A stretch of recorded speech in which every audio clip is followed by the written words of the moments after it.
Welcome to the Renaissance Spirit. Salve, dear viewer. My name is Marcus Tullius Cicero, son of Arpinum, rhetorician, philosopher, and for better or worse, politician. I can practically hear the groans now. Another political figure waxing poetic about his rise to power, right? Well, bear with me patience esto, dear viewer, for unlike certain unscrupulous individuals whose ambition outstrips their worth, I could name a few, I aspired to something higher, something nobler. I wanted to embody what it meant to be truly Roman. It wasn't just about power for power's sake, as some may imagine. No, I was drawn to the promise of something far more elusive, virtues, the soul of Rome herself. Now you may wonder, Cicero, what is this virtue you speak of? Is it not just a hollow word tossed around by aristocrats to justify their privilege? Oh, if only it were that simple. Roman virtue, virtus romana, was not some abstract ideal. It was the foundation of everything we held dear, from our sprawling republic to the very beating heart of the Forum. It was the lifeblood of civic duty, the scaffold of our society. In essence, it was the Roman way via Romana. In today's video, I will discuss the Roman virtues and the path they led me to in my own life as well, how they may lead the path in yours. But enough with the abstractions. Let us speak plainly, as I have always been wont to do, much to the irritation of those who would prefer their lies wrapped in honey. I rose to the Senate not because of a birthright, but because of sheer determination industria. As we Romans say, I wasn't born into the patrician class, oh no. I came from a modest background in the provincial town of Arpinum, where ambition had to be earned, not inherited. How ironic, then, that some of the very people who would later deride me for my new man status were the same men who prattled on about Roman equality and liberty. Ah, liberty.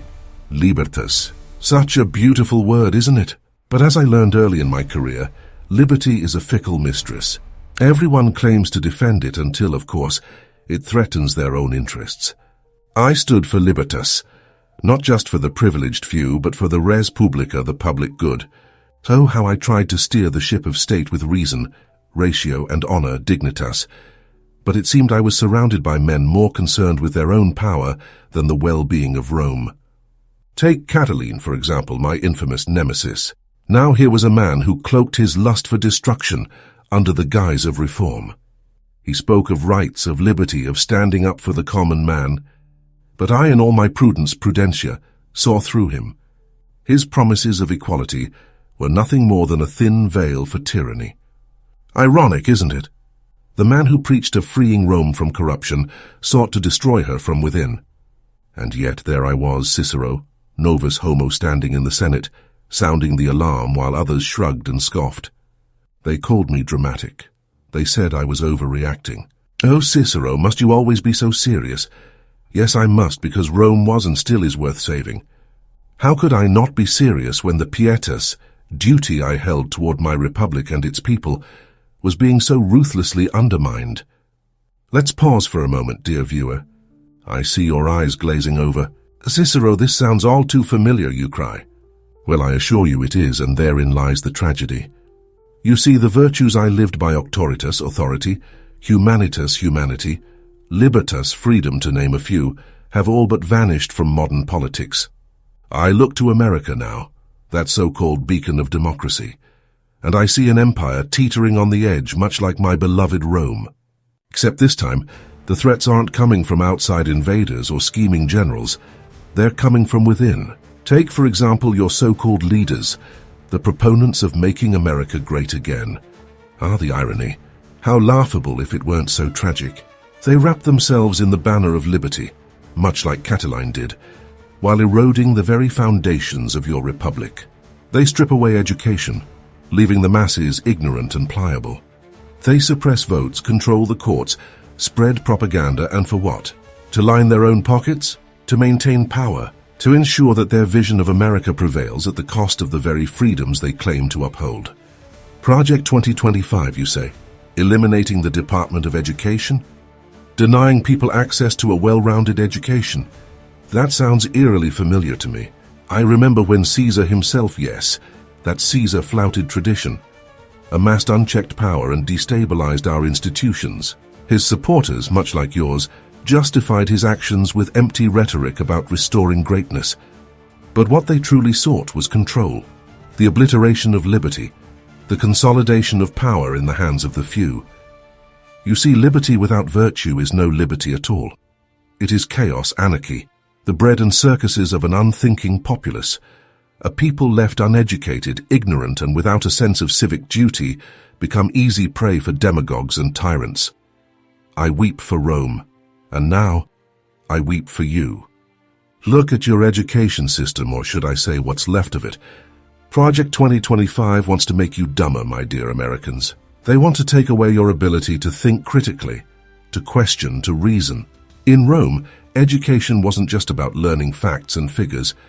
It was about understanding the world, about shaping minds capable of debate, discourse, and dare I say, virtue. But now, they feed you propaganda, keep you distracted with culture wars and social media, and tell you what to think. No more music, no more art, no more philosophy. Only their version of truth, only their narrative. I can almost hear your cries, "Cicero, what do we do?" If only the answer were as simple as one of my speeches in the Senate.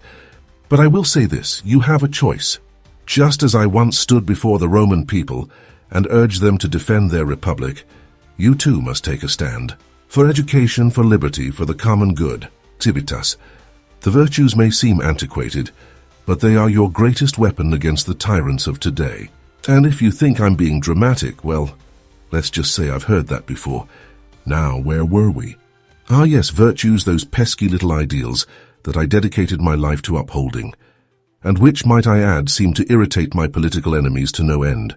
I suspect it's because virtues have this funny way of demanding more from us than we are often willing to give. Take pietas, for example. It's not just a warm feeling of duty toward family, gods, and country. It's an unwavering commitment to the common good, even when it inconveniences you. That's where it gets tricky, doesn't it?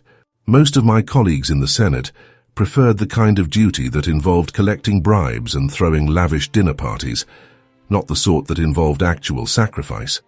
It's true, I never quite fit in with that crowd. The whole business of flattery and backstabbing bored me. What can I say? I preferred an argument based on reason, ratio, rather than raw ambition or greed. That's not to say I didn't want power.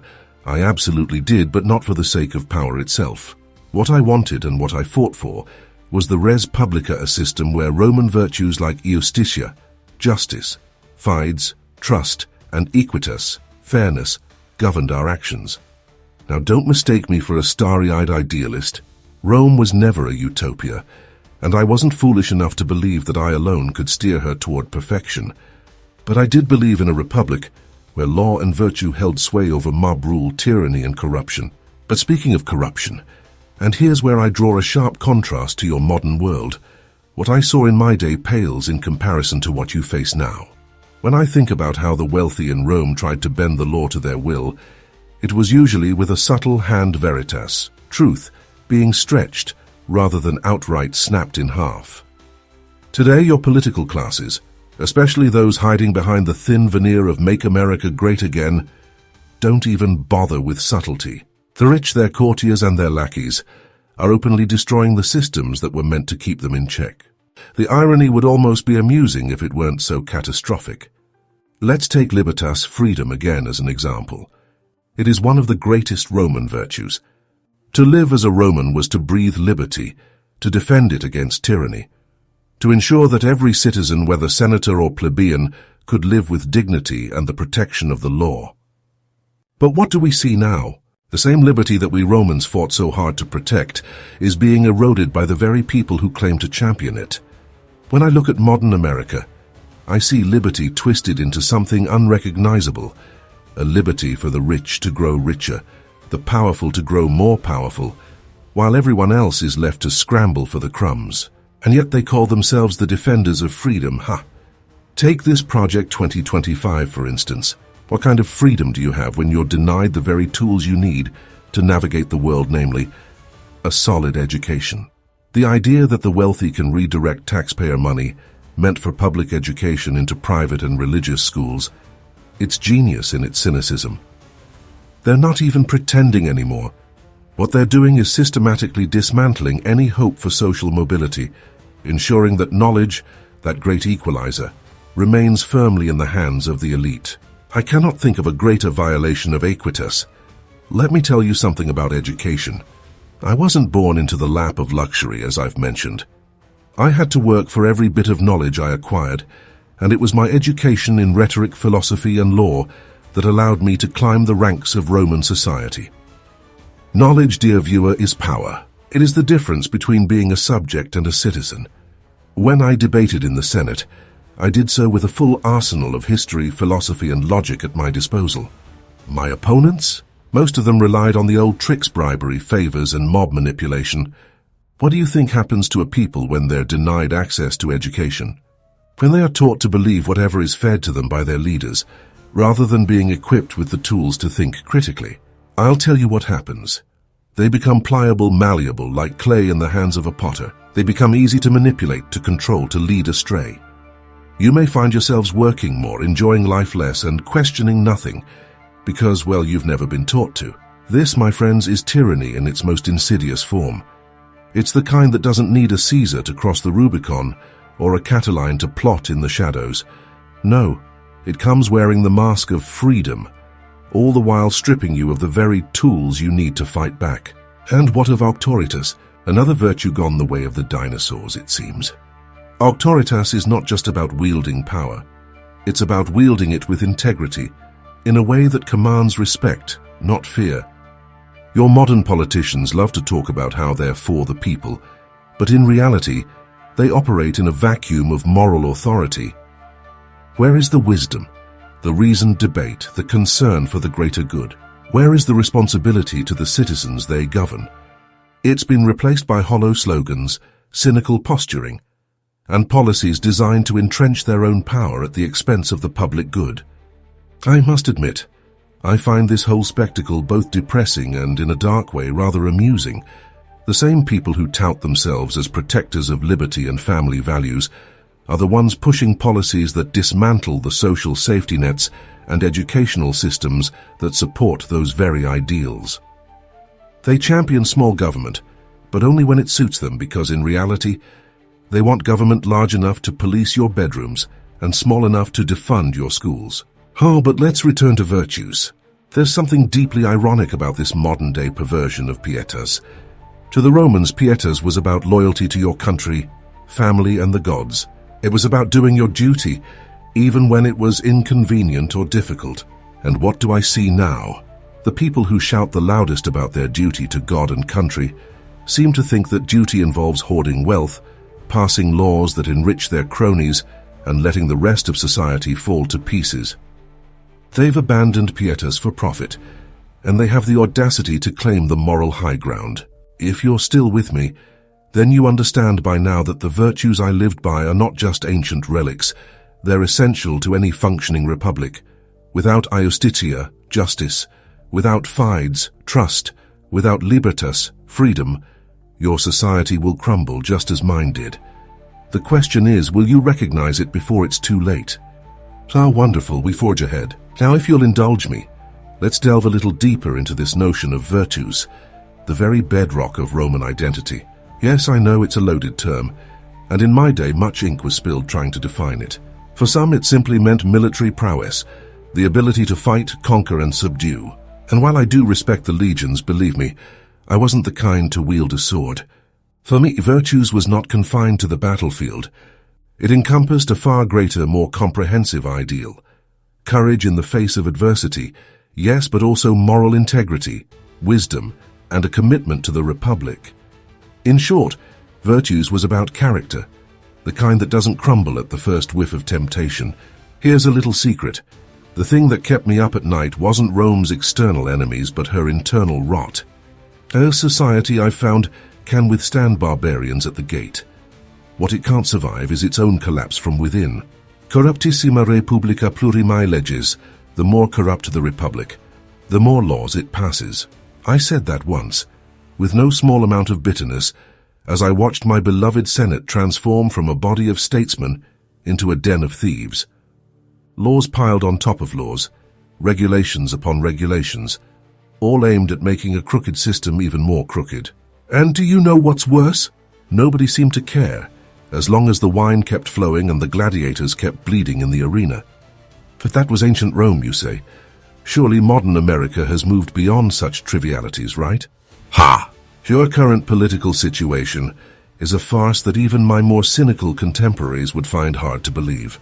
What was it that Juvenal once asked? Quis custodiet ipsos custodis? Who will guard the guards themselves? You see, in Rome, the issue was that we had too many guardians of power, all of them looking out for their own interests. In your case, it seems you have too few, and those that remain are, shall we say, less than virtuous. Let's talk about this modern aristocracy. The mega-wealthy, the power brokers, the so-called job creators who have fashioned themselves into gods, untouchable by law, answerable to no one. You know the type. Their Roman equivalents were men like Crassus and Pompey, bloated with wealth, wielding influence not through their character or public service, but through sheer force of money.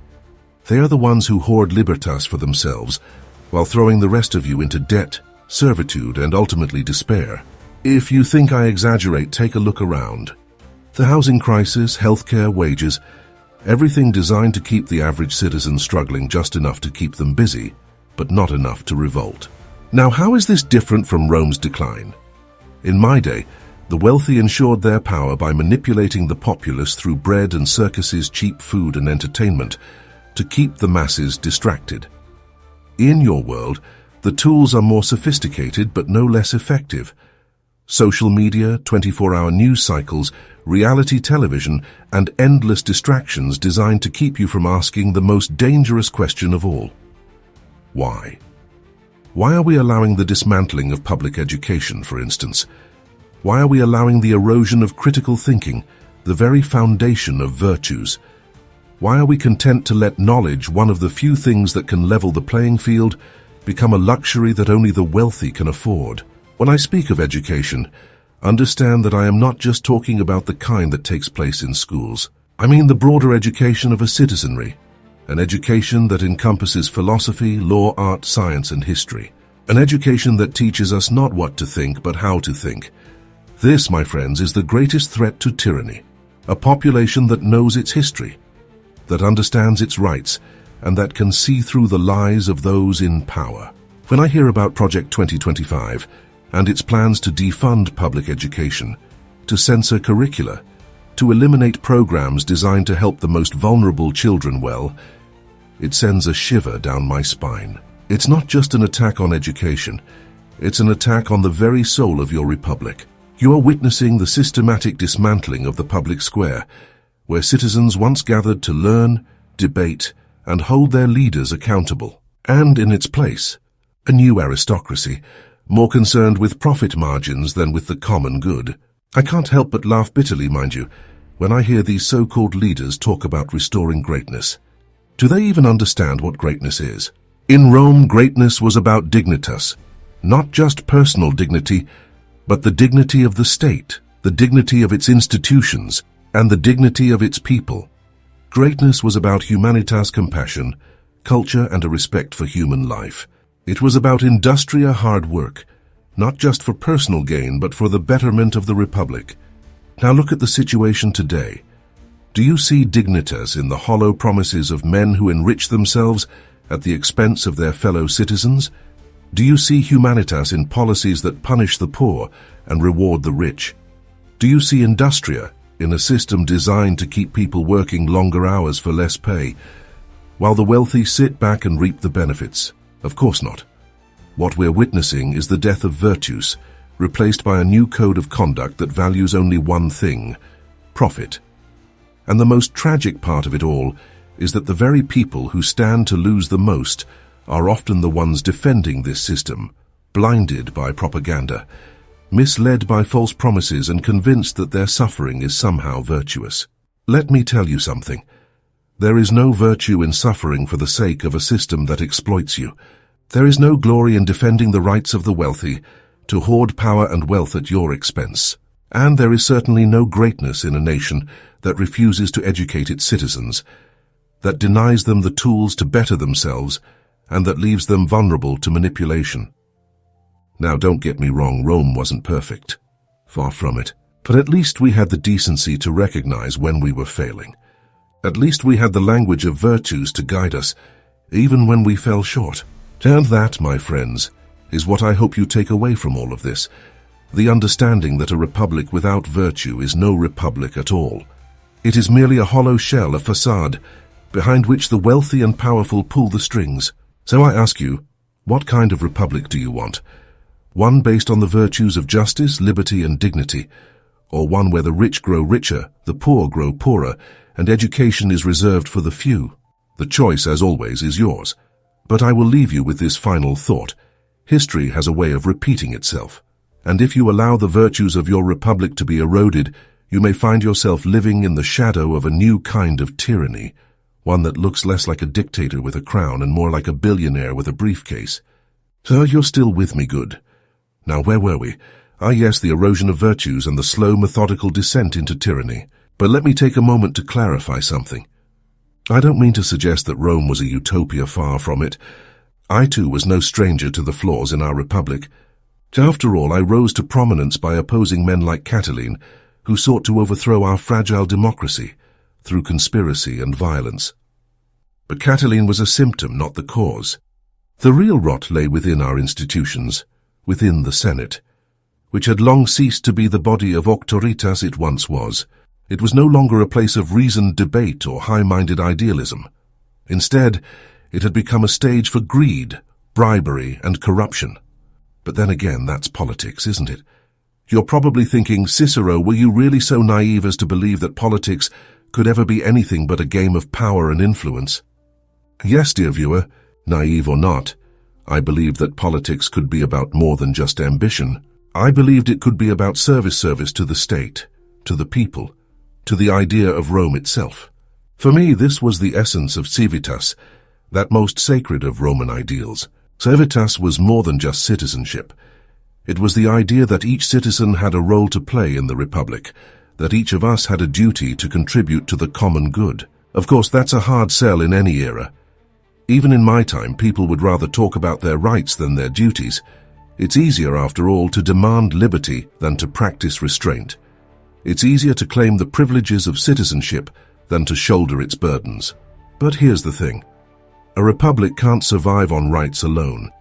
It needs virtues, personal virtues like dignitas, firmitas, and gravitas, and public virtues like libertas, equitas, and iustitia. Without these, a republic becomes little more than a chaotic marketplace of competing interests, where the loudest, wealthiest voices drown out all others. I fear, my dear Americans, that this is the fate awaiting you. Let me be blunt.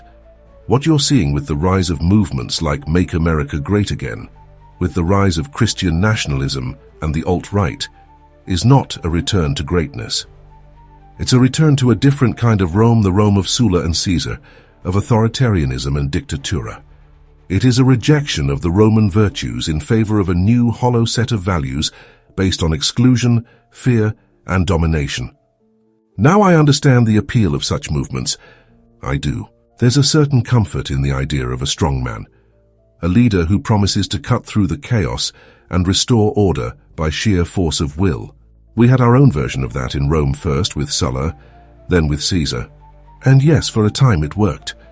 The streets were safer, the economy stabilized, and Rome was able to expand its power. But at what cost? The price of that order was the destruction of our republic. Under the guise of restoring stability, these men dismantled the very institutions that had made Rome great in the first place. The Senate was reduced to a rubber stamp, the courts were packed with loyalists, and the voice of the people was silenced by fear and intimidation. Sound familiar? Now you may be thinking, but Cicero, what about the modern Republican Party? Aren't they just trying to restore order and preserve traditional values? Ah yes, the Republican Party. You see, in my time, the word republic actually meant something. It wasn't just a marketing slogan. It stood for the idea that power should be shared, that the state should be governed by laws rather than men, and that the voices of all citizens should be heard. But what I see in your modern-day Republican Party is not a defense of the Republic. It is an assault on it. This Project 2025 you speak of, it's nothing short of a blueprint for tyranny. The systematic dismantling of public education, the rollback of civil rights, the undermining of democratic institutions, all of this is designed to concentrate power in the hands of a few while keeping the masses ignorant and pliable. Let's take a closer look at this attack on education, shall we? Project 2025 wants to abolish the Department of Education, redirect taxpayer dollars to private and religious schools, and eliminate programs like Head Start that provide critical support to disadvantaged children. Now, why would a party that claims to be for small government want to interfere so deeply in education? The answer is simple: control. They understand that an educated populace is a dangerous populace. People who can think critically, who understand history, who are able to see through propaganda. These are the people who pose the greatest threat to authoritarian rule. And so, just like in my time, those in power seek to keep the people ignorant, to deny them the tools they need to challenge the status quo. This will make Americans poorer, with a lower quality of life, and with the education rollbacks, less able to think critically. You'll be taught less so that you're more pliable, more easily manipulated. And it won't stop with education. The judiciary is already under siege, with Democratic nominees being denied confirmation, voter suppression running rampant, gerrymandering ensuring that the few rule over the many, and all of it veiled in Christian nationalist rhetoric, as if religion somehow justifies these crimes. But here's the irony. The very virtues that these so-called conservatives claim to uphold, virtues like pietas, gravitas, and industria, are the ones they are most actively undermining. They claim to defend liberty, yet they pass laws restricting what you can read, who you can marry, and what you can do with your own body. They claim to be champions of dignitas, yet they support policies that degrade and dehumanize the most vulnerable members of society. They claim to stand for industria, yet they protect the interests of the wealthy, while leaving the working class to struggle under crushing debt and low wages. Let me tell you, dear viewer, this is not Roman virtue, this is not civitas. This is a perversion of the very ideals that once made Rome and could still make America great. In contrast, let's talk about the virtues of humanitas and liberalitas, ideals that your Democratic leaders Kamala Harris, Tim Walz, and others seem to understand far better than their opponents. These are the virtues of compassion, generosity, and a commitment to the common good. They are the virtues that remind us that we are not just individuals competing for resources, but members of a community, bound together by a shared commitment to justice and equality. If there is hope for America, it lies in the restoration of these virtues, in the recognition that a republic is only as strong as its people, and that its people are only as strong as the education, opportunities, and freedoms they are given. It lies in the rejection of fear, hatred, and division, and the embrace of concordia, the harmony that comes from a society in which all voices are heard and respected. Rome fell because it forgot these virtues. It allowed ambition and greed to tear apart the fabric of its republic, and by the time people realized what had happened, it was too late. My hope for you, dear Americans, is that you do not make the same mistake. You still have time, but that time is running out. You'll need that patience and resilience if you're going to make it through the maze of modern politics. Where was I? Ah, yes, Project 2025, the systematic dismantling of everything that binds a society together. Now, I don't want to suggest that education alone is the foundation of a virtuous society, but let's not kid ourselves. Without it, you're lost. When I spoke of humanitas, that was no abstract ideal. It meant the cultivation of the mind and soul, the nurturing of wisdom and critical thinking. In Rome, education wasn't just about learning to read and write. It was about training the next generation to be stewards of the state. We understood that knowledge was power, but not in the sense that some authoritarian regime could use it as a weapon. No, it was power in the sense that a free people, armed with knowledge, could govern themselves. Contrast that with Project 2025's vision of education. A vision where Title IX, which prohibits discrimination based on sex, is gutted, where Head Start, a program that provides early education to disadvantaged children, is eradicated. Is that the hallmark of a civilized society? Or is it more like something Sulla would have dreamed up during his proscriptions, when eliminating one's enemies took priority over building a better republic? The Republican vision, it seems, is one of deliberate ignorance. They don't just want to suppress dissenting ideas, they want to suppress thought itself. They want to narrow the range of acceptable discourse until only the most sanitized, dogmatic and exclusionary ideas remain. And in the absence of critical thought, they know fear will fill the void. That's how tyrants work. Caesar understood it well, and so do your modern-day demagogues. This will make Americans poorer, with lower quality of life and with the education rollbacks, less able to think critically. Teaching them less so they're more pliable, easier to manipulate. Deny the masses the ability to see beyond their immediate circumstances, and you control them. They're working more, enjoying life less, more overwhelmed, stressed, and overstretched. Many of you are suffering in silence, under the weight of trauma, overwhelmed by a life that feels increasingly like a Sisyphean struggle to survive. When I think of Roman virtues, industria, pietas, dignitas, I'm reminded of how deeply these concepts are tied to the soul of a functioning republic. But they must be freely embraced, not forced upon the people through manipulation and coercion. The Republican Party, with its hollow talk of freedom, is doing the opposite.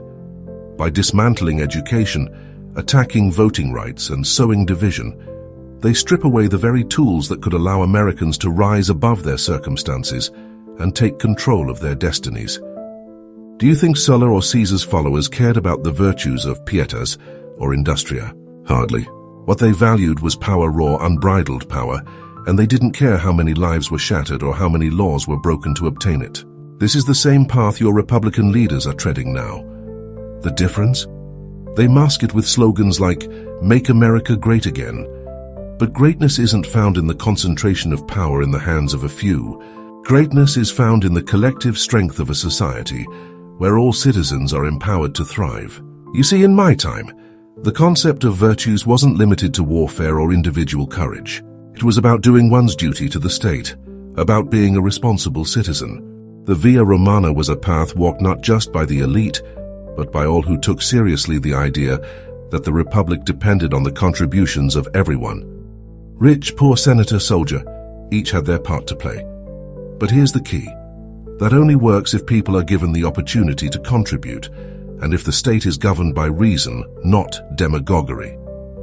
What does the Republican Party offer you now? Demagoguery, plain and simple.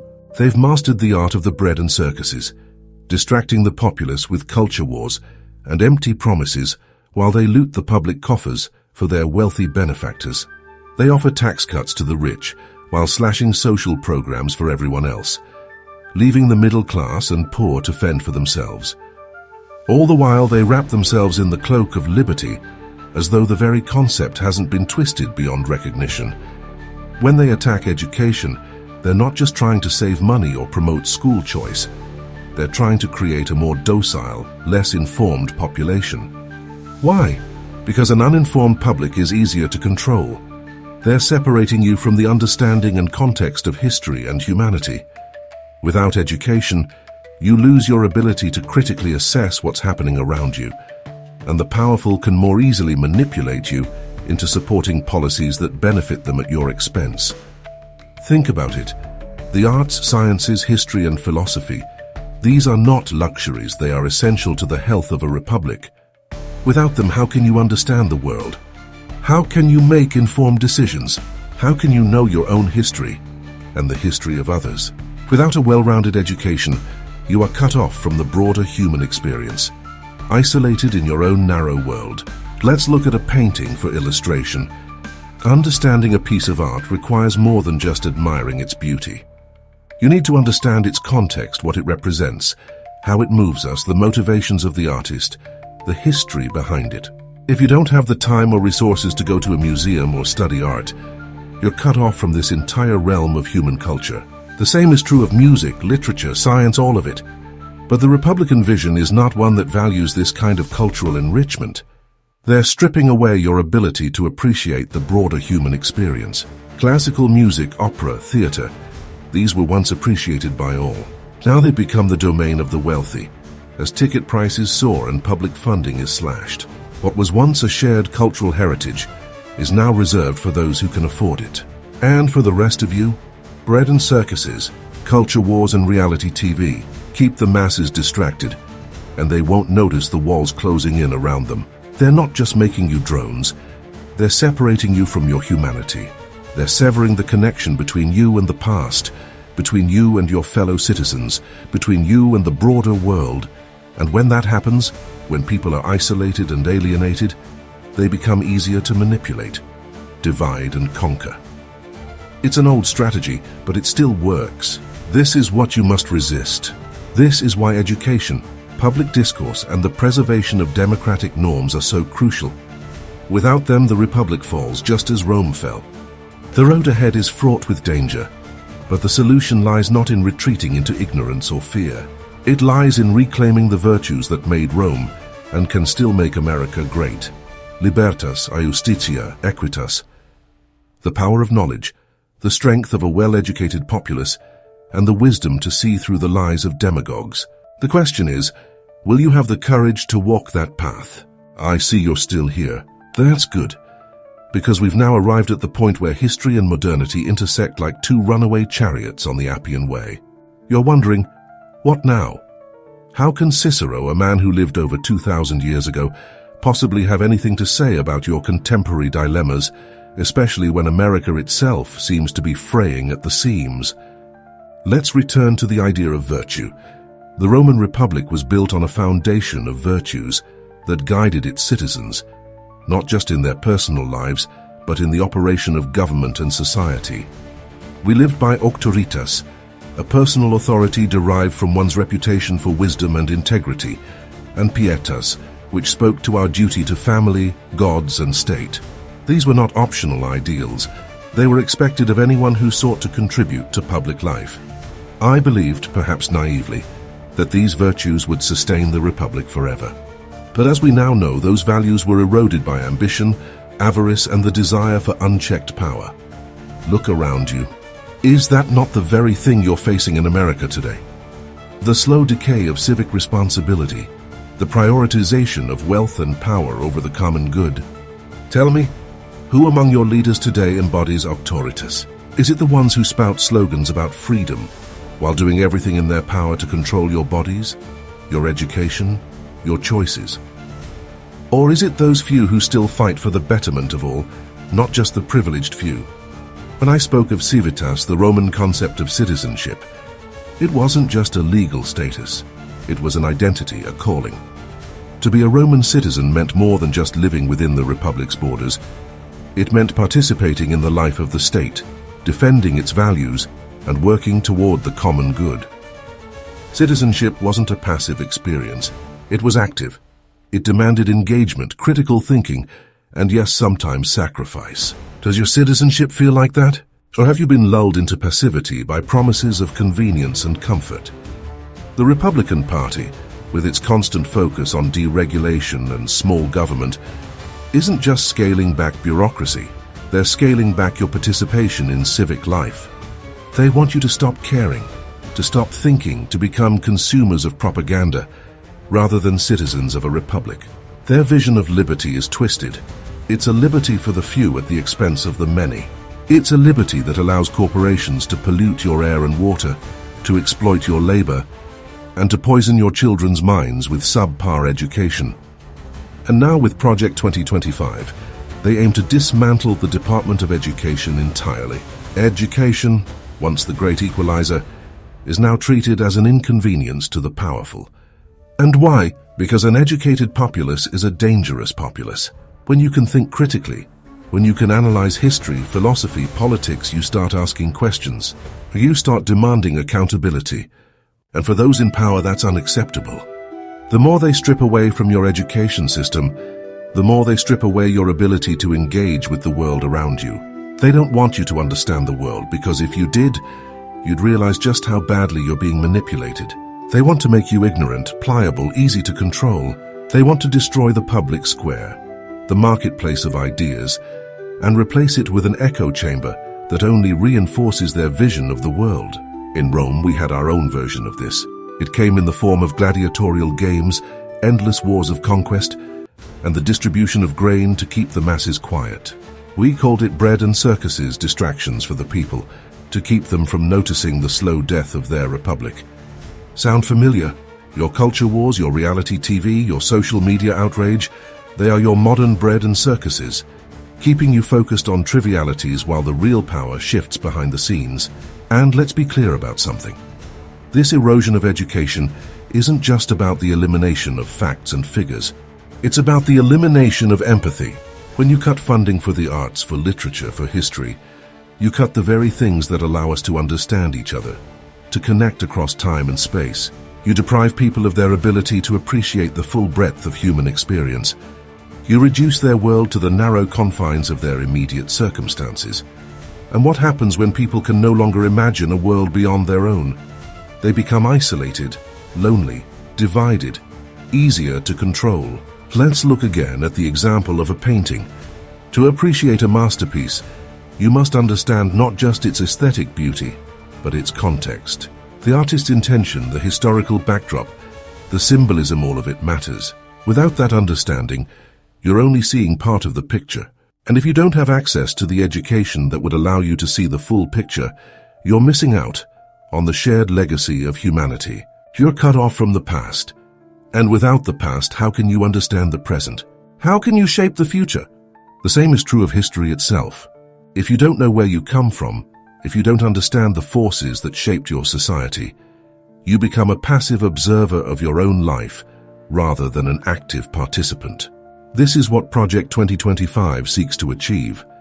A populace that is ignorant of its own history, ignorant of its own power. A populace that can be easily manipulated by the powerful. They're not just trying to make you less educated. They're trying to make you less human. By cutting you off from the full spectrum of human experience, by limiting your access to art, to history, to philosophy, they're limiting your ability to grow, to empathize, to connect with others. They're reducing you to a cog in a machine, a consumer of distractions rather than a citizen of a republic. And in doing so, they're ensuring that the next generation will be even more isolated, even more divided, even more pliable. The rich will continue to amass wealth and power, while the rest of you struggle just to get by. And as your world narrows, as your opportunities shrink, you'll find yourselves trapped in a system that was designed to keep you down. But it doesn't have to be this way. The virtues that sustained Rome, the virtues that I fought so hard to preserve, are still relevant today. Libertas, equitas, iustitia. These are not relics of a bygone era. They are the foundation of any healthy society, any true republic, and they are yours to reclaim if you have the courage to fight for them. So I ask you, will you let the forces of ignorance and division triumph? Or will you, like me, stand up for the republic, for the virtues that make a society truly great? The choice is yours, my friends. But remember, the fate of your nation rests not in the hands of the powerful, but in the hands of its citizens. Choose wisely. Let us now turn our attention to the education system, education, the bedrock upon which any healthy republic is built. In Rome, the education of young citizens was paramount. It wasn't merely about reading and writing. It was about instilling in them the virtues that would make them competent participants in civic life. Education was tied to the fabric of Roman society, from the understanding of laws to oration, from philosophy to military strategy. Every Roman citizen, at least the ones who sought to contribute meaningfully to society, understood that learning was the key to preserving the republic. This is why when I look at America today, and the attacks on your public education system, I see the same seeds of destruction that I once witnessed in Rome's slow decline. A system like Project 2025 is nothing less than a deliberate sabotage of your democracy. It is not a mere restructuring of priorities. It is a full-scale assault on the concept of an educated citizenry. What happens to a republic when its citizens are uneducated, uninformed, and unaware? It collapses. Look at how Project 2025 aims to dismantle the Department of Education, the very institution responsible for ensuring equal access to education for all citizens. Why? Because an educated populace is a threat to the wealthy and powerful. Citizens who can think critically are less likely to accept their fate without question. They're less likely to be manipulated by demagogues and charlatans, and so by gutting education, they make you more pliable, more obedient, more easily controlled. They separate you from your own history, from your civic responsibilities, and ultimately from each other.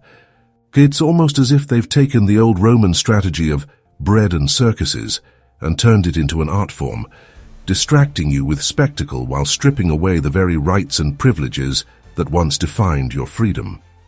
Except in this case, it's not even bread they're offering. It's crumbs. The rich tell you that private schools and religious education will solve all of society's ills. They encourage you to believe that funneling public funds into private hands is a solution, not a theft. Yet these schools are not designed to educate everyone. They are designed to perpetuate inequality. In these institutions, children of the wealthy are taught to lead, while the children of the less fortunate are taught to follow. There is no room for civic duty, for the idea that one's education should benefit the community, the state, the republic. They wish to eliminate programs like Head Start, which gives young children from underprivileged backgrounds a fighting chance to break the cycle of poverty. They want to strip away Title IX, which protects against discrimination in education based on sex, because in their worldview, equality is not a virtue, it is a threat. They even seek to cut school nutrition programs, ensuring that those children who already suffer from food insecurity are denied the basic dignity of a meal. Does this sound like the actions of a virtuous society? Does this represent clementia, pietas, or humanitas? No, it does not. It represents greed and cruelty, an attack on the very principles that underpin the idea of a republic. And what of the arts? What of history? What of the pursuit of knowledge for its own sake? These are not mere luxuries. They are the soul of any civilization. In Rome, we understood that learning the lessons of the past was crucial to building the future. Our poets, our philosophers, our historians, they were as important to the health of the state as our generals and soldiers. They reminded us of who we were, of what we stood for. Without that connection to our past, we would have been rudderless, unmoored in a sea of ambition and violence. Yet in America, your education system is under siege. The arts and humanities are treated as expendable, as though understanding the human condition has no place in a world driven by commerce and consumption. Your leaders would rather you focus on STEM, science, technology, engineering, and math, not because these fields aren't important, but because they produce workers, not thinkers. They want you to be useful to their industries, not dangerous to their power. Now, I am not arguing against the importance of these subjects, but to focus on them to the exclusion of all else, to ignore history, philosophy, the arts. This is to cripple the human spirit. It is to reduce you to mere cogs in a machine, instead of the stewards of the republic that you were meant to be. Without a well-rounded education, you are not citizens. You are merely instruments in someone else's pursuit of wealth. And this is where the great lie of modern conservatism comes into play. They tell you that by cutting taxes, by defunding education, by eliminating social programs, they are giving you freedom. They claim to be reducing government overreach, to be protecting your rights. But what kind of freedom is this? The freedom to be uneducated? The freedom to starve? The freedom to remain ignorant of the world around you? True freedom, libertas, comes from knowledge. It comes from understanding the world in which you live, from participating in the governance of your society, from being a part of the great chain of history that binds us all together. The version of freedom your conservative leaders offer is a perversion. It is the freedom to be ignorant, the freedom to be exploited, the freedom to be alone. When they talk of making America great again, they are not referring to a time of shared prosperity, of civic virtue, of a flourishing republic. No, they are speaking of a time when the rich ruled without question, when the powerful oppressed without consequence, and when the rest of you knew your place.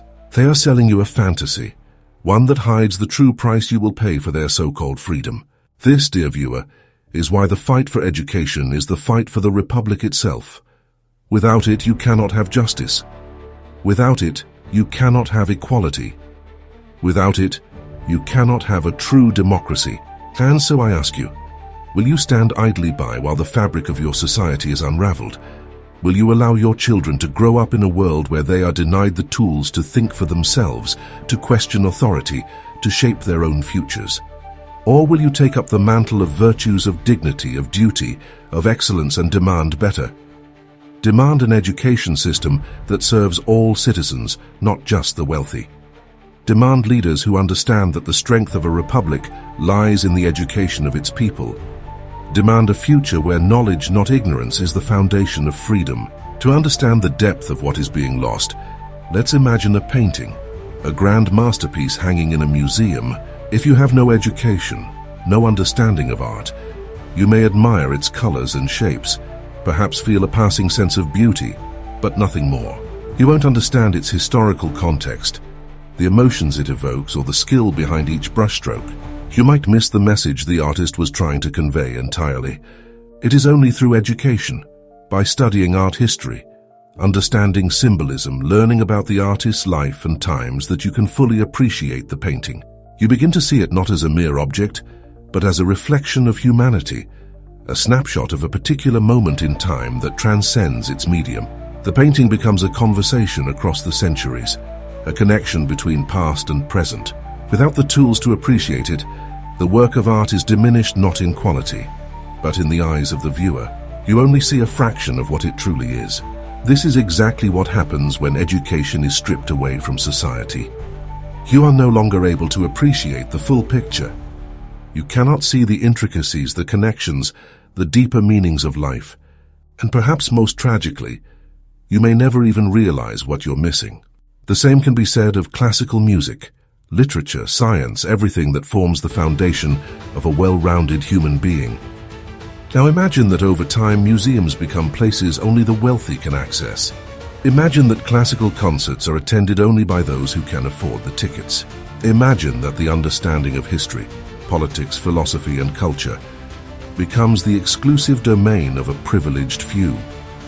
If the masses are deprived of this education, they lose the ability to engage with their own history, with the collective knowledge of humanity. They lose their place in the grand narrative, and this, dear viewer, is precisely what is happening in America today. By defunding public education, by redirecting money to private and religious schools that cater to the wealthy, your leaders are creating a society where knowledge is the privilege of the few. The masses are being left with a shallow understanding of the world, just enough to function, but not enough to question, to think, or to aspire. Let's talk about the arts, something I, Cicero, cherish deeply. The great performances of Rome, the theater, the recitals of poetry, the public debates, were not restricted to the wealthy. The poor might not have had the best seats, but they were always there, partaking in the culture of the Republic. These were not luxuries, they were essential to civic life. For how can one be a good citizen without understanding the human condition? Today in America, classical music and opera, once beloved by all, have been claimed by the elite. Dress codes, expensive tickets, and rigid societal expectations have turned these art forms into exclusive events. The poor have been shut out, just as they have been from the galleries and museums. Over time, they have forgotten that these things ever belonged to them at all. This theft of culture mirrors the broader theft of opportunity that is occurring with the rollback of educational rights. When Project 2025 seeks to eliminate Title IX, they are not just attacking women's rights, they are attacking the very notion of equality in education. When they seek to dismantle Head Start, they are not just cutting a program, they are denying generations of children the chance to rise above the circumstances of their birth. And when they refuse to cancel student debt, they are chaining young Americans to a future of servitude, denying them the freedom to explore, to innovate, to create. The Republican Party of today, with its obsession with dismantling the public sector, is the antithesis of the Roman Republic's ideals. The wealthy few, through their stranglehold on power, are doing everything they can to return to a time when they ruled unchallenged. Their Christian nationalist rhetoric serves as a convenient cover for their actions, giving them the moral high ground in their eyes, even as they betray the very essence of what it means to live in a democracy. Let's not mince words. The actions of the modern-day Republican Party are nothing less than a direct attack on American liberty, just as the tyrants I fought in Rome sought to undermine our republic. The difference is that their methods are more insidious. They don't come with swords and legions. They come with defunding and deregulation, with propaganda and control of the courts. They deny confirmation of judicial nominees, manipulate voting districts through gerrymandering, and engage in voter suppression, all while wrapping themselves in the language of freedom. But it is not freedom they offer. It is servitude, cloaked in a thin veil of choice. A choice between a private education you cannot afford and a public education that no longer exists. A choice between working 2 jobs to survive or watching your family slip into poverty. A choice between submitting to their control or facing the consequences of resistance. This brings us to perhaps the greatest irony of all. In their quest to make America great again, they are doing the exact opposite. They are not restoring the virtues of the Republic. They are destroying them.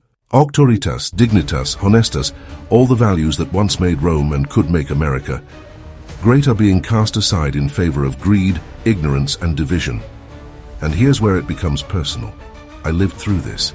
I watched Rome teeter on the brink of collapse because of the same forces that are now at work in your society.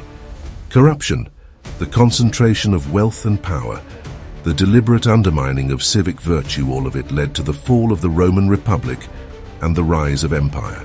It was not foreign invaders or some grand conspiracy that brought Rome down. It was the slow erosion of the very values that held the Republic together. Are you going to let that happen to your Republic? Look around you. The divide between rich and poor grows ever wider. The wealthy build their ivory towers, while the rest of you are left to scramble for what's left. Your public institutions are being hollowed out from within. Your leaders tell you that austerity is necessary, that sacrifice is noble. But who benefits from your sacrifice? Certainly not you. It's the wealthy who reap the rewards while you're left with nothing but promises of better days ahead. But I ask you, how can you believe those promises when the very foundation of your republic is being eroded? How can you have faith in the future when your children are being denied the education they need to succeed? How can you trust leaders who claim to act in your best interests while stripping away the very tools that allow you to hold them accountable? I fought for liberty in my time. I fought for the ideals of the Roman Republic, for the belief that citizens had a right, no, a duty to participate in the governance of their society. I fought for the belief that knowledge and education were the keys to a thriving republic, not luxuries reserved for the few. And now it is your turn to fight. You may wonder, dear viewer, what can be done in the face of such overwhelming forces? How do you resist a tide that seems so relentless, so immovable? Well, let me tell you something about resistance. It doesn't happen all at once. It begins with small acts, with simple refusals, with a decision not to comply with the injustices that surround you. It begins with education, the very thing that the wealthy elite of today seeks to deny you. Let us return to the Roman virtues for a moment. Virtue, to a Roman, was not merely an abstract concept or something to aspire to in one's personal life. It was a fundamental part of the social fabric. Virtue was the glue that held the Republic together. It was expected that every Roman, no matter their station in life, would strive to live according to these principles. Virtus, meaning manliness or courage, was perhaps the most revered of these virtues, especially in the realm of politics and war. It was more than just bravery in battle. It was the courage to stand for what was right, even when it was difficult. Libertas liberty was a virtue that spoke to the freedom not only to live one's life, but to actively participate in the political life of the Republic. These were not just personal ideals, they were civic duties. The very soul of Rome was entwined with these values, and yet when greed and ambition started to eat away at them, the Republic began to crumble. Citizens forgot their duties, senators became corrupt, leaders sought only their own gain. Does any of this sound familiar? Today, the elites of your society pay lip service to the idea of freedom, but in practice, they dismantle the structures that support it. They tell you that the market will solve everything, that private institutions will save you from the perils of government overreach. But what they are really doing is stripping you of the tools you need to defend yourselves. Let's look at the education system. A well-educated citizenry is the cornerstone of a free society. It's no accident that some of the first steps taken by authoritarian regimes throughout history involve controlling what people learn. Why? Because an ignorant population is an easily controlled population. If you don't know your history, if you don't understand the mechanisms of power, if you are not equipped with the critical thinking skills to question authority, then you are vulnerable. You are pliable. Project 2025 seeks to do precisely this by eliminating the Department of Education, by redirecting funds to private schools and religious institutions. They are making it harder for the average American to access a quality education. And it's not just about defunding schools, it's about controlling what is taught. Anti-racist curricula? Gone. Programs that teach tolerance? Gone. Even something as basic as school nutrition programs for the poor eliminated. And the result? A population that is less educated, less able to think critically, and more susceptible to manipulation by those in power. And as if that weren't enough, they simultaneously make it harder for those who seek higher education by refusing to cancel student debt and increasing monthly payments for student loan borrowers. The goal here is clear. Keep the masses ignorant and indebted, and they will be too busy struggling to survive to resist. This, my dear viewer, is not liberty. It is not freedom. It is not the Republic. When I stood in the Senate and railed against tyranny, I did so because I understood that once liberty is lost, it is almost impossible to regain. The same is true today. If you allow your education system to be gutted, if you allow public institutions to be hollowed out, if you allow the wealthy to take control of the very mechanisms that ensure a free and informed citizenry, then you are already on the path to tyranny. But there is hope. Despite what those in power would have you believe, there is still time to resist. You can still fight back, but it must start with a renewed commitment to the values that once made Rome great, and that could make America great again, not in the perverse way that phrase is used today, but in the true sense of civic virtue. Education is the key. It is the foundation upon which all else is built. Without it, you cannot have a functioning democracy. Without it, you cannot hold your leaders accountable. Without it, you are at the mercy of those who would manipulate you for their own gain. Look around you, at the Democratic leaders like Kamala Harris and Tim Walz, who continue to fight for access to education, for programs that lift up the poor, for policies that seek to create a more just and equal society. They are the standard bearers of the Roman virtues today. They understand that compassion, reason, and pragmatism are not weaknesses but strengths. They are fighting for libertas, for equitas, the equality that ensures every citizen has a voice. Contrast this with the Republican Party's agenda, with its relentless attack on public education, its thinly veiled Christian nationalist rhetoric, its efforts to suppress the vote, its brazen attempts to control the judiciary. They claim to fight for small government, but in reality, they seek to impose their will on every aspect of your lives, from who you can marry to how your children are taught. It is time for the American people to wake up to the reality of what is happening. You are being made poorer, not just economically, but intellectually and spiritually. You are being robbed of your heritage, of your ability to participate fully in the life of the Republic. And for what? So that a few wealthy individuals can continue to enrich themselves at your expense. This is not the way of the Roman virtues. This is not the path of humanitas, the understanding and compassion that binds society together. This is not fides, the faith in each other, and in the Republic that is necessary for it to survive. This is not pietas, the duty to one's fellow citizens and to the state. It is time to reclaim these values. It is time to fight back against those who would see you turned into mere cogs in their machine. It is time to stand up for the ideals of education, reason, and justice. For without these things, the Republic, whether Roman or American, cannot stand. So I ask you, my dear viewer, what kind of republic do you want to live in? One where the wealthy control every aspect of your life, or one where every citizen has a chance to succeed, to thrive, to participate in the grand experiment of democracy? Now, before I move further into the heart of the matter, let us not lose sight of what's truly at stake here. You might think this is all just politics as usual, a little give and take between parties, a tug of war between ideologies. But make no mistake, what you are witnessing is not some ordinary partisan bickering. This is an existential struggle for the soul of your republic. And I say your republic because, even though I lived and died centuries ago, The ideals that once animated Rome are the same ideals that should animate your republic today. If they don't, well, the collapse is already underway. Let's be clear on one thing. The Roman virtues were never about personal gain or individual power. They were about serving something greater than oneself, civitas, the community.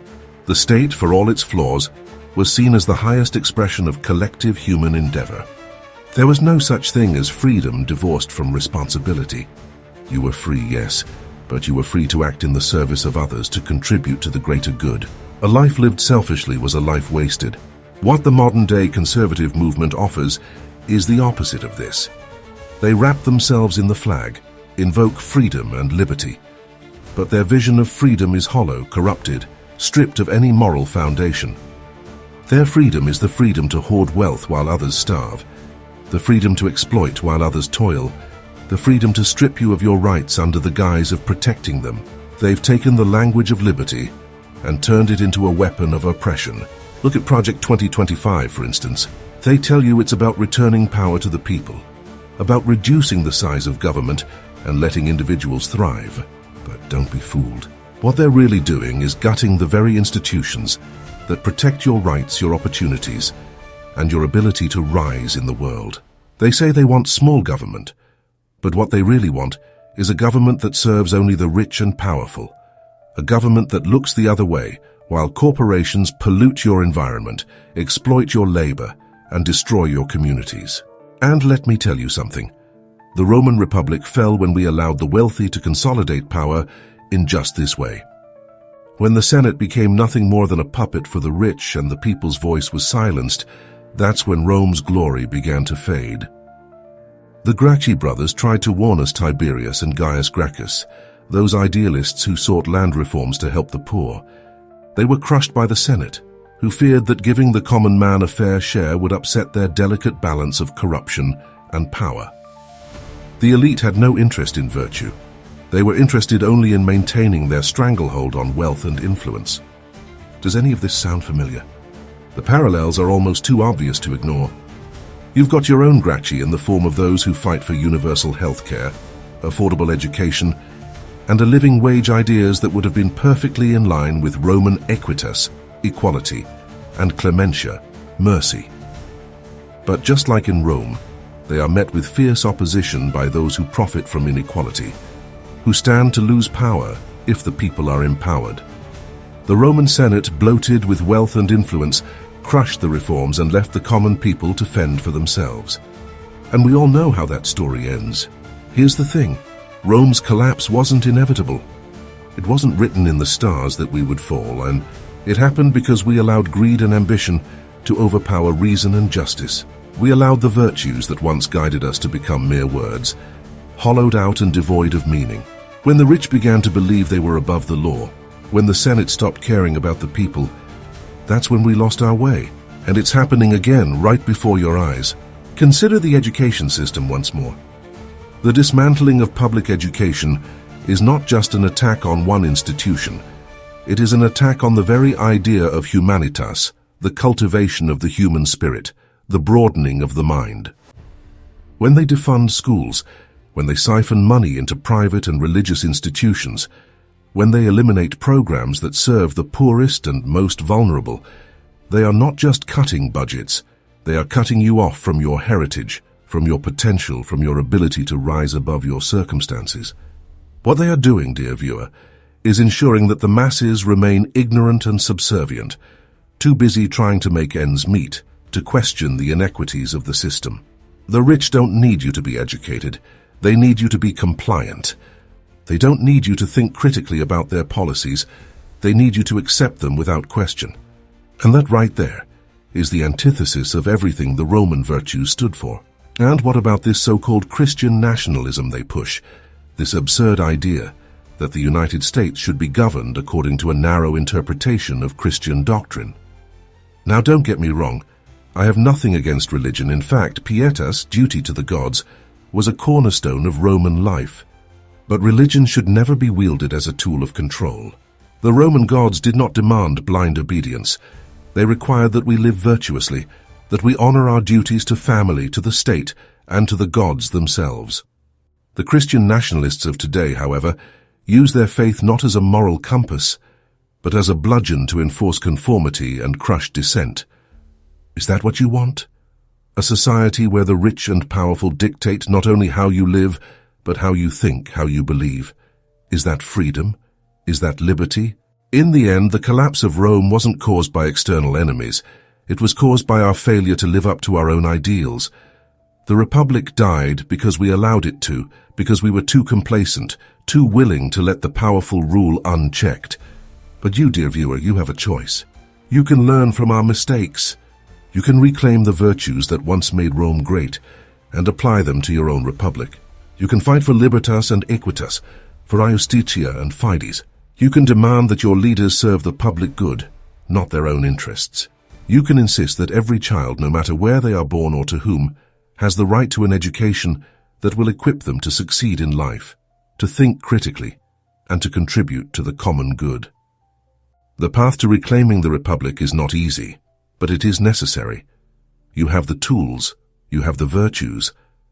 The question is, will you use them? Let me ask you something, my fellow citizens, or perhaps survivors is the more fitting term these days. Do you believe deep in your hearts that liberty is merely the absence of chains? Is freedom merely the right to do as one pleases without interference? How simple and how utterly misguided, Tully. True liberty, the kind I fought for, the kind that should be embedded in every republic, is not just the ability to act on one's desires. No, true libertas is the freedom to live virtuously. It is the freedom to pursue the good, to serve the commonwealth, to act with dignitas, dignity, and honestas, integrity, in the public sphere. It is the freedom to fulfill your civic duties, not just the freedom to shrug them off. And I dare say, the kind of liberty espoused by today's so-called conservatives, who seek only to tear down and strip away, is no liberty at all. It is a hollow shell, a mockery of the true meaning of freedom. This warped view of liberty has been sold to you in the guise of small government and individual responsibility. But look closer, my friends. The so-called small government these modern patricians clamor for is nothing but a Trojan horse, another deceit, designed to dismantle the very structures that protect the people. It is a calculated move to weaken the state, allowing the wealthy and the powerful to escape any semblance of accountability. Accountability autoritas, the true authority of a state or any governing body, rests not in how much power it wields, but in how justly and wisely it exercises that power. This concept, this virtue, is utterly lost on today's Republican oligarchs. You see, they imagine liberty as their right to seize and hoard as much wealth and power as possible, with no obligation to the civitas, the community, the people. Consider Project 2025 once more. At its core, it is an attack not just on institutions, but on the very idea of libertas and justitia, justice. A government that deliberately weakens education, that systematically deprives its citizens of the ability to think critically and to challenge authority, is a government that has declared war on true liberty. It is not making America great again. It is making America ignorant again. And ignorance, my friends, is the greatest enemy of liberty. Take it from me. The decay of Roman society began not with barbarian invasions or economic collapse. It began when we, the people, stopped valuing knowledge, when we allowed ourselves to be lulled into complacency by bread and circuses, when we stopped asking questions and started accepting the easy answers provided by those in power. The rich, the powerful, they benefit when you stop thinking for yourselves. They benefit when you stop reading, stop learning, stop caring. They benefit when you believe that freedom is nothing more than the right to consume, to distract yourself, to be left alone. But what happens when you've been so thoroughly distracted that you wake up one day and realize that the republic you thought was yours is gone? That your rights, your opportunities, your very future have been sold off to the highest bidder? You see, the true Roman way, via Romana, is not about blind loyalty to the state or to any leader. It is about loyalty to the virtues that make life worth living. It is about service to others, about the common good. The Roman way teaches that libertas without virtus, virtue, is no liberty at all, it is chaos. It is the collapse of civilization, and that is exactly where those who seek to dismantle public education, who strip away social safety nets, and who erode democratic norms are leading you into chaos.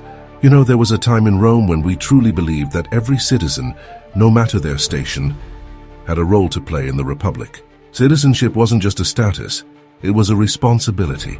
It meant participation in public life, yes, but more than that, it meant dedication to the greater good. It meant embodying virtues like pietas, duty, humanitas, humanity, and gravitas, seriousness. It meant that the state existed not for the enrichment of the few, but for the betterment of all. Now contrast that with modern America.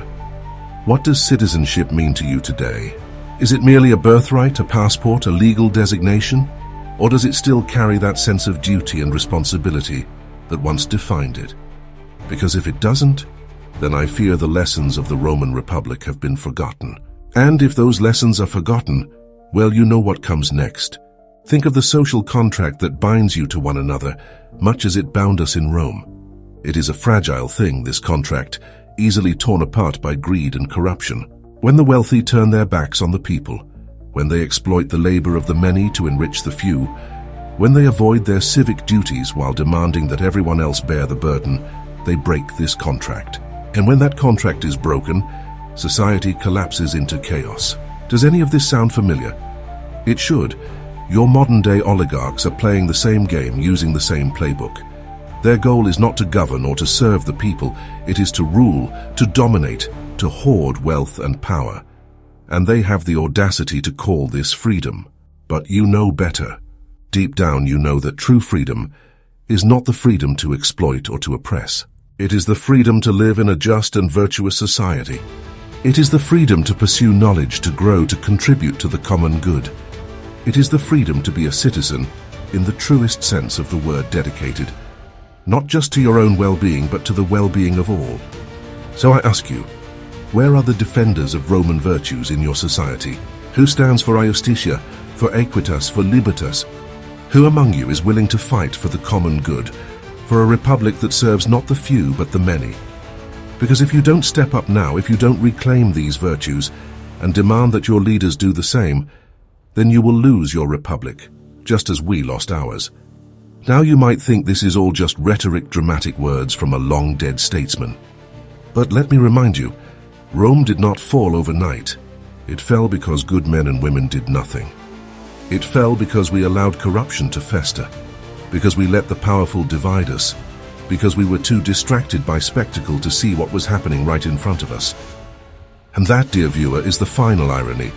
You have the power to stop this. You have the power to reclaim your republic, to restore the virtues that made it great. But will you? Or will you, like so many Romans before you, stand idly by while your liberties are taken from you one by one? And now, dear citizen, let us speak of tyranny. Tyranny, that loathsome word, which I loathed even more as it became my enemy. You see, it is not just the iron grip of a dictator that defines tyranny. No, tyranny can be soft, subtle, creeping like the darkness that slowly overtakes the light of day. Fear hides behind the mask of liberty, behind the pretense of public good, and all the while it feeds on your indifference. I fought against tyranny my entire life. In fact, I would say that much of my political career, whether as a senator or as a consul, was defined by this battle. I opposed the likes of Catiline, who sought to overthrow the Republic through violence and conspiracy, and I stood firm against the dictatorial ambitions of Julius Caesar. And though my oratory and my influence may have delayed the inevitable, we all know how that story ended, with the fall of the Republic and the rise of an emperor. But tyranny does not always announce itself with force and violence. Sometimes it comes draped in the language of populism, appealing to the base instincts of the masses. It promises to restore lost greatness, to give power back to the people, all while consolidating power into the hands of the few. I have seen this play before, and I can tell you it always ends the same way, with the erosion of liberty and the death of the Republic. In modern America, I see the same forces at work. The tyrants of your day, let us not mince words, are the very ones who claim to defend freedom while working tirelessly to dismantle the structures that uphold it. They shout about liberty, all the while stripping away the rights of women, minorities, and the poor. They speak of democracy, Yet they rig the system through gerrymandering and voter suppression. They rail against tyranny, but it is their very actions that bring it into being. And what of the virtues that once defined the Roman Republic? What of civitas, the sense of shared duty and community? What of iustitia, the pursuit of justice? What of pietas, the devotion to one's country and to the gods? All of these virtues, so central to the Roman way of life, have been hollowed out in your time. The rich and powerful preach about personal responsibility while evading their own responsibilities to society.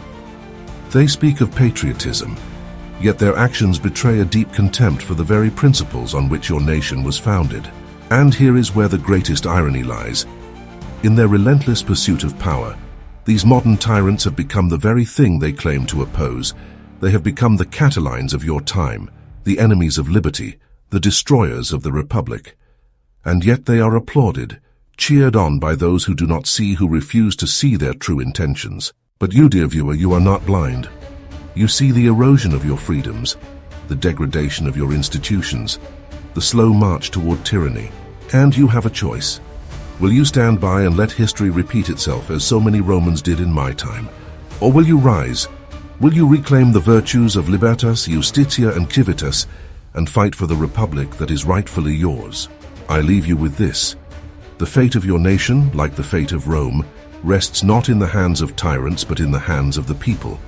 And it is the people who must decide whether they will live as free citizens in a just republic or as subjects under the yoke of tyranny. Let us conclude our dialogue, my dear citizens of the present, with a reflection on what fate awaits those who either reject or embrace the virtues of a republic. The story of my life and my death stands as both a cautionary tale and a rallying cry for those who value liberty. I, Marcus Tullius Cicero, devoted my life to preserving the Republic. I believed in the rule of law, in the balance of power, in the importance of virtue guiding public office.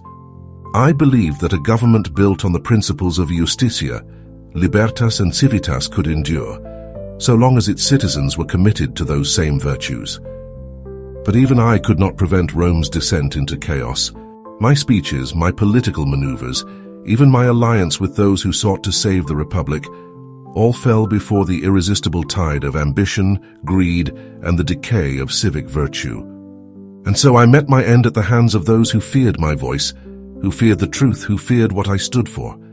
When Mark Antony, Julius Caesar's loyal henchman, deemed me too dangerous to live, it was not just my life he sought to extinguish, but the very ideals I championed. My severed head and hands, gruesomely displayed in the Roman Forum, were a message to all who would stand in the way of tyranny. But here's the thing. Killing me did not kill the truth. It did not kill the ideals of the Republic. It merely delayed the reckoning.